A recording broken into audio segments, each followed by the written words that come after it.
Hello guys, welcome back to TechCruise. Today we'll be doing an in-depth review on the Dragon Lightning V2.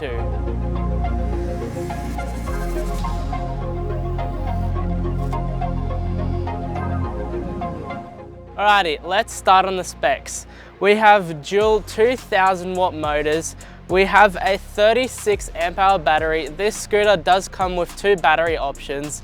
We can either get a 26 amp hour battery, which is removable, or you could get the larger version, the 36 amp hour battery that is not removable as the battery is too big to actually make a casing around it to take it out of the scooter. We have got dual 45 amp hour controllers. They are sine wave and not square controllers, which are very nice to ride with. We have got a LCD screen at the front. The scooter also has hydraulic brakes at the front and the rear. Something I'd like to mention is that this scooter isn't the average Lightning V2 we all know and love.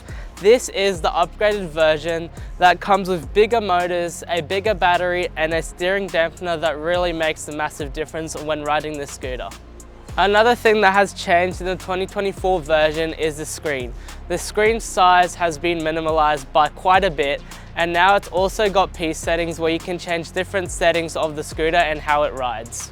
Righty, let's start from the top handlebar section. In the middle, we've got the display screen, which, as I said before, it is a smaller screen and doesn't look like a massive television screen that you'd normally have on the original Lightning V2. On the left-hand side, we have got a button module. At the top, we've got the light button, we've got the right and left indicator, and we've got the horn button. The horn button is quite loud. You can hear it pretty well. Pedestrians will be able to hear you. We have got also behind the button module, we've got the hydraulic brakes. So the left-hand side will be for your rear brakes, and the right-hand side will be for your front brakes. On the right-hand side, we have got the trigger throttle. On the trigger throttle, we've also got 4 button selectors. We've got an M button, a power on button, we've got a plus and a minus button. So currently, I'm not sure if the minus button is meant to decrease your gears. As for me, if I do press minus, it doesn't go down gears, but only the plus button works and the power on button. And to access the P settings inside the display screen, you have to hold the power button and the M button together at the same time for I think around 3 seconds, and then it'll activate into the P settings section.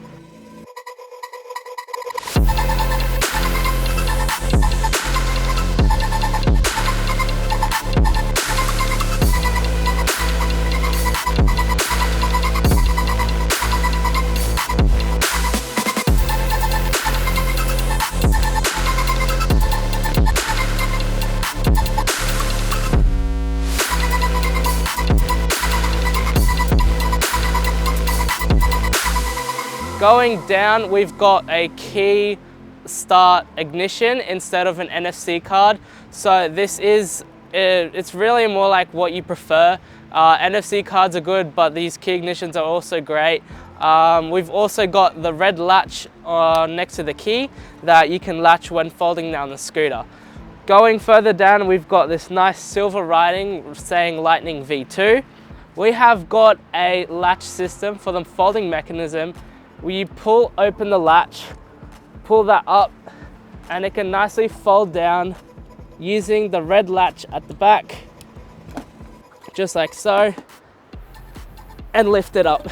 Now I can tell you something, I do not recommend lifting this thing solo as I just did. I only lifted it a tiny amount of height.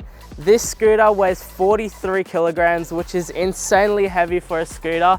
So if you do have a mate somewhere near you or someone that could possibly help you put it into the car or up the stairs or something like that, I definitely do recommend, because you could hurt yourself trying to pick this thing up. Further down the latch, we have got the brand new steering dampener that is on the 2024 edition. This steering dampener is a game changer. I've ridden many scooters that don't have steering dampeners, and for some of you that have ridden a bit hyper scooters and they go a bit faster, you will start feeling a speed wobble, and the steering will start wobbling as it doesn't have anything to stop it from.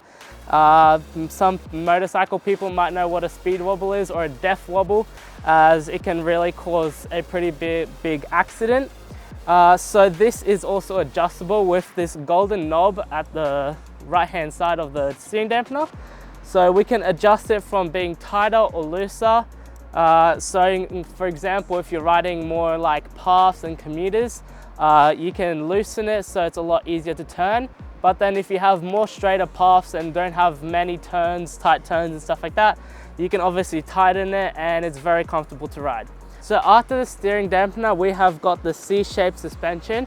We've got oil-filled coils and springs going around it for absorbing the bumps. And then on going to like around the deck area, we have got these little light bulbs. Unfortunately, this is your only light source from riding in the night. I do recommend purchasing yourself another set of lights on top of your handlebars or somewhere else, as these will not do the best. Also, when you do turn, your steering column can block the light easily, which is even worse because you get even less lighting. Here we've got a single charging port. So on this scooter, we've only got one charging port instead of two. Above that, we have got this locking mechanism, which has a 3-dial number code, where if you do have the 26 amp hour version, the removable battery, you can unlock this and take out the battery instead of having to lift up the whole entire scooter by yourself.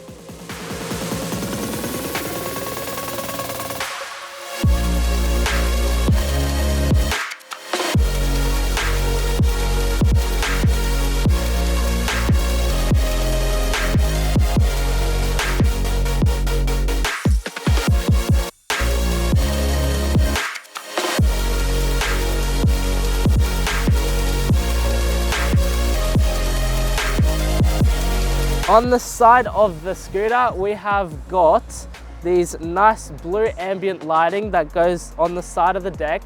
I think it looks really nice. I don't really think that it's more of like a safety feature, because you can't really see them if there's a car like next to you or something like that, or you're driving on a street or a path. They won't be able to see you, but the people behind you, for example, will be able to see the nice blue ambient lighting. That's like more of like a cool gimmicky feature. Going to the back now, we have got the indicators. So we have two indicators, one on the left, one on the right. They do not have like a self timer, so you do have to deactivate them by pressing the button again, which is a little bit annoying. Also, that with the display screen, as it is the updated version, I don't think they have linked the indicator lights with the screen, as when you do activate the indicators, it doesn't display anything that they are on the display screen. So you do kind of have to like look back while you're riding to see if you've turned them on and off. Behind that, we've got the fender. This fender is massive. It works really well. It's really comfortable to lean your foot on. And then we've obviously got the hook for the latching system to lift up the scooter. And then at the back, we've got the hydraulic brakes. These work extremely well. They are nice and powerful. I don't have any problems with those, so those are really nice. And obviously we've got the dual 2000 watt motors, which really does kick you. So on this scooter, we have got 11-inch knobby tires. This deck is massive. I've got 11-inch shoes and I can comfortably stand on this deck without a problem. So I'm sure that like people who are like 12, 13, but then anything above size 13 US, I don't think you'll be able to fit on this deck, because wow, you've got big feet. But anyone underneath 12, you'll be completely fine standing on this deck. Also, the comfort of riding this scooter is amazing. I love riding this thing. I've ridden it in so many different conditions, a bit of rain, a bit of sunny, a bit of sand, a bit of dust and stuff like that. And this scooter just performs extremely well. I'm really happy that they added the steering dampener, because that seriously is a game changer. You can comfortably, if you ever have to, you can ride with one hand. I do not recommend that, as you could fall off your scooter, but if you ever have to for some random reason, you can comfortably ride it if you have the steering dampener high enough. While riding Dragon Lightning V2, the tires are quite loud. I don't know if you can even hear it through the microphone. You might be able to. The tires are loud. We are now at this very nice looking beach. Scooter just ran past us. I think it was a Dragon Cyclone, I'm guessing. Yeah, so the views are currently amazing. I got full sun, no clouds. Oh, never mind, there is a couple clouds.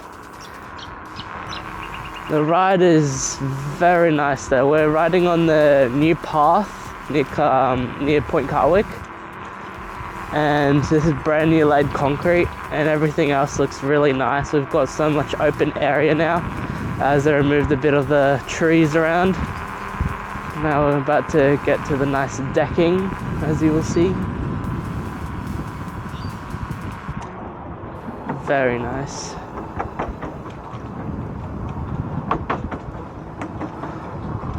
We've been driving around. The trigger throttle, you would obviously have to test if you have smaller hands. I would recommend going to a dealership like Bike Scooter City if you're in Australia, like around Brisbane area. I would recommend going to Bike Scooter City and trying the Dragon Lightning V2 out, as this there's a tree right there. This scooter, looking at it where the trigger throttle is, the distance of the finger throttle, the trigger, is quite distanced away from the actual handlebar itself. So it might be a problem for people who have small hands, but ooh, sand. Apart from that, it's feeling great. The display is very nice to read.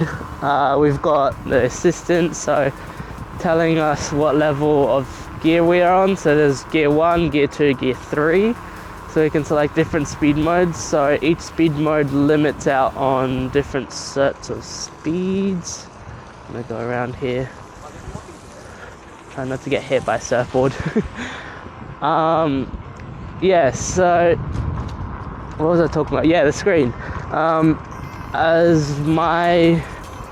As I've tried the polarized glasses while trying to ride on this scooter, the screen is not visible. Like if you look at it normally without them and put them on, it's like if the scooter's like completely off, as there's nothing reading out. Ooh, trying to avoid these. You won't be able to read a single thing on the screen as it just blacks out. We've also got the time.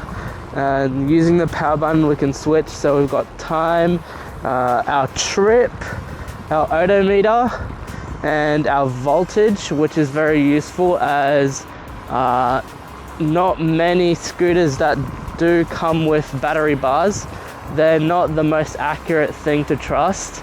And there's tables you can find online. I might even make my own. Thank you. I might even make my own little table to show what different, if you have like a 60 volt scooter, a 46 volt scooter, or even a 72 volt scooter. So in case you ever try to find out what your scooter's percentage is actually at, you just check your voltage, check the table, and then you can check how far of a distance you can still go without your scooter dying. We've also got obviously the battery percentage bars things. I currently have 5 bars. We've also got obviously the motors. These motors are so significantly upgraded. Knowing from the top of my head, the old version had 1,200. Ooh. Trying to. Ooh. Swerve the camera. Mission accomplished, let's go. The motors are a significant upgrade from the previous model that they had. The previous model had 1,200 watt motors, whereas now this massive beast has 2,000 watt motors. Like, these things freaking rip. Like, I don't think you need any more power than that. Like, I even think at some points 1,500 watts is already enough. And then in comes the 2,000 watt motors, and I'm like, oh my goodness, this is ridiculous.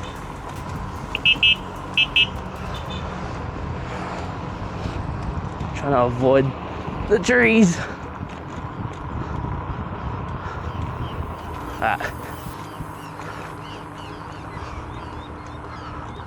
Oh, someone's drone is getting swooped.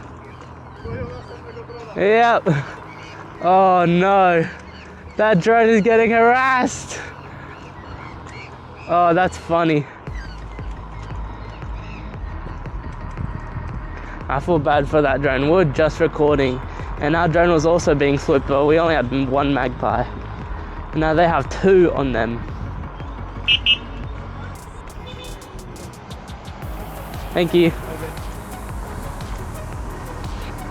Yeah, we were just recording with the drone, and because it's nesting season here in Australia right now, and magpies are literally our worst enemies for drones.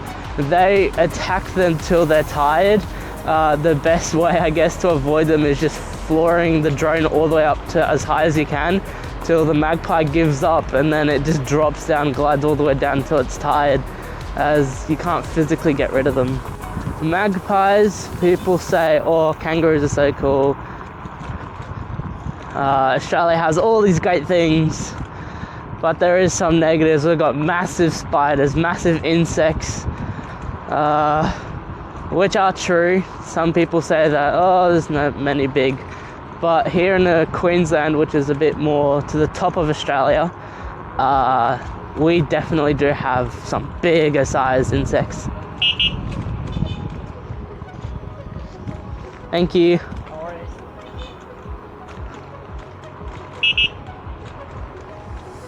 Thank you. So yeah, the horn works really well, as you can tell. Everyone moves off to the side nicely, and I always say thank you, as they don't need to move to the side, but even though it's a shared path, it's really nice of them to move over. Thank you. We've got this nice decking area, very nice. A bit bumpy now. I'm gonna wait a bit. It's a bit too bumpy right now.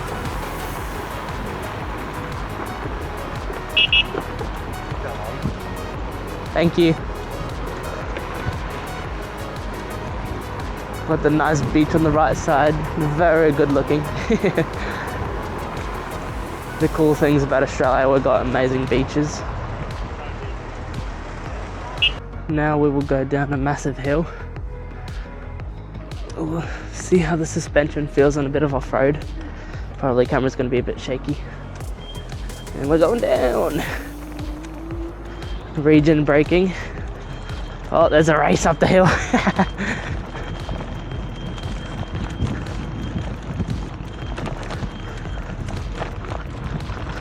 Oh, very bumpy. Use our legs a bit. Suspension feels really nice though. Like knowing, oh, some big divots. This thing just glides through these holes. We got a bit of sand. Turn on dual motors. See how well it goes in a bit of sand. Oh, power.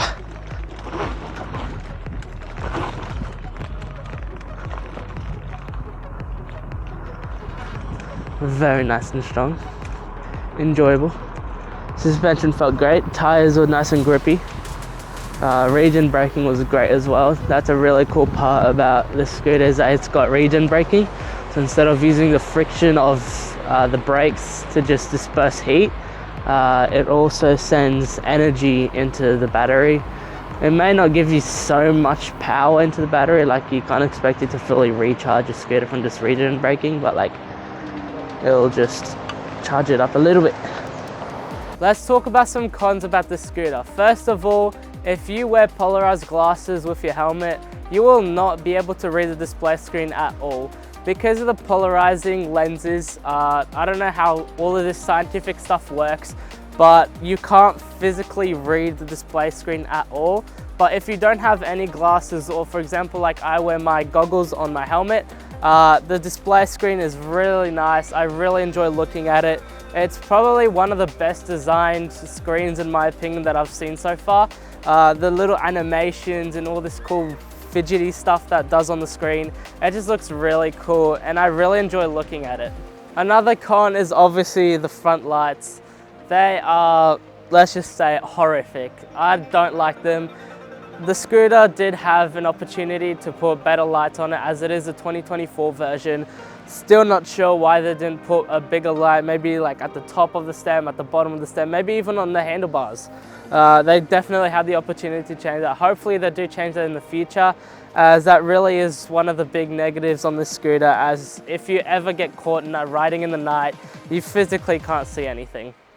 Another small problem that I've realized while riding the Dragon Lightning V2 is that the brakes have regen braking. I'm not sure why, if it's inside the lever system or near the brake area, but while I'm riding at a normal speed, when I use my brakes, it activates the regen automatically, obviously, but then once I let go of the brakes, the regen is still on. So if I do try and use my throttle, it won't work because the regen is still on. I'm not sure if this is just because I got one of the pre-production batch where it's one of the first, maybe they've already fixed some of these small issues on the scooter. Another thing with this beautifully designed scooter is the cable management. I really like how well it's done, as I've seen other scooter companies really not care about cable management. And they just leave wires just dangling out everywhere, whereas this scooter has been nicely cable managed all around the scooter from the front to the rear, and it just makes this little scooter just look 10 times better.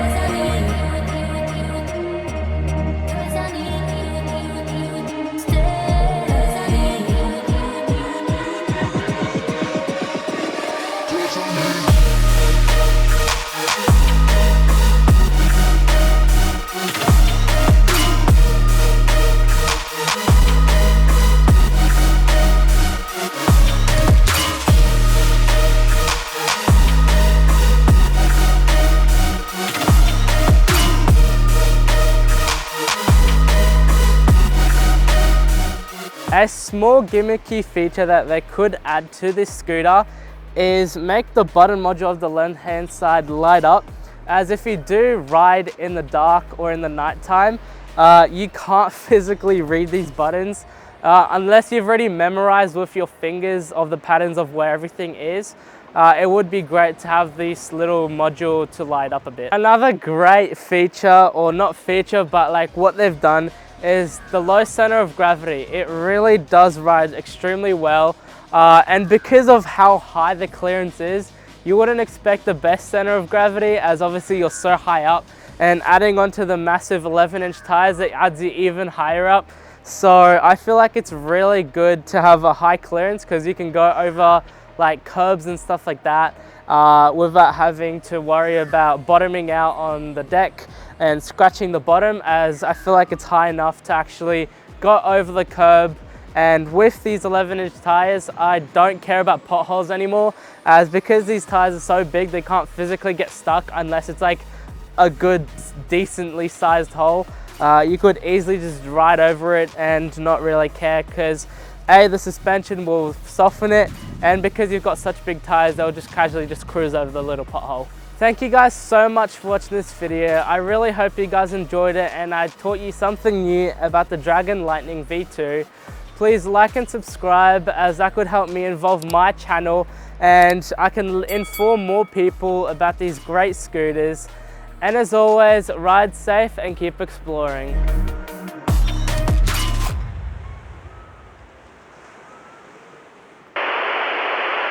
Hello guys, welcome back to TechCruise. Today we'll be unboxing. I've already unboxed it. I'll do it again. Button modules light up a bit, or like a little light behind the buttons. So it would like, shush. What amazing, mate. Thank you. Champion. In front of you, mate. Pausing the recording. All good. Champion, man. That's you guys. Subscribe. Yep. Cool. Sweet as, Thank bro. you. All the best with it, huh? Thank you. Thank you. And we've got the C-shaped suspension. We have got a spring oil-filled spring inside the column.